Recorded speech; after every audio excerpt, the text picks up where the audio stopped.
في المقلاة وبالحجم العائلي، ورح تكفي العيلة كلها وب5 دقايق من وقتك يا مدام بتكون جاهزة. فإذا ضفنا بمقلاة مقاس 24 حبتين من البيض، وضفنا عليهم نص كوب من السكر مع نص معلقة صغيرة من الفانيلا وتلت كوب من الزيت النباتي، ضفنا عليهم معلقتين كبار من الكاكاو المر الخام مع كوب ونص من الحليب، والحليب عندي هون بدرجة حرارة الغرفة. حضيف أيضا كوبين من الطحين اللي أنا مستخدميته طحين متعدد الاستخدامات. بضيف أيضا معلقة كبيرة مليانة من البيكنج باودر. بدمج مكوناتي مع بعض باتجاه واحد كيف ما عم بتشوفوا معي لتندمج عندي كل هاي المكونات.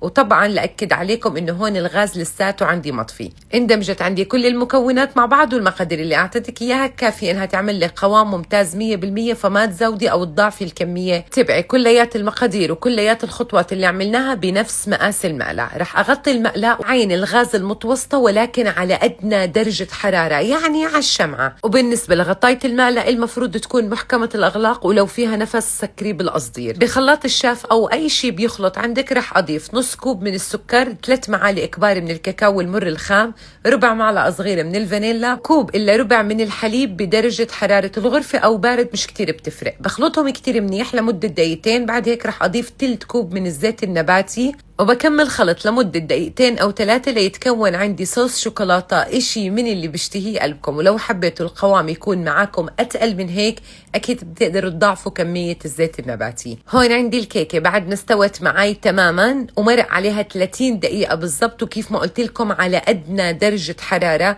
رح أضيف صوص الشوكولاتة كيف ما عم بتشوفوا معي وبساوي كليات الوجه.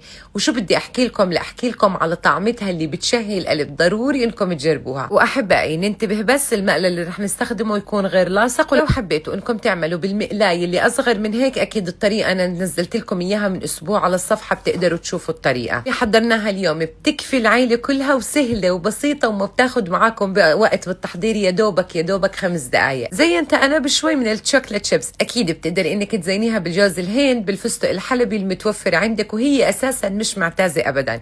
شوفوا لي على هالمنظر ولا هشاشتها يا جماعة، بتشهي القلب، خفيفة، وخصوصي إذا إجاكي ضيف وفجأة ومحتارة شو بدك تعملي، بتجهز معاكي ب5 دقايق مع فنجان القهوة، والله يبيض وجوهكم على طول.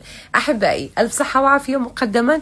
كنت معكم أنا ملك عبد العال، دمتم بخير وباي باي.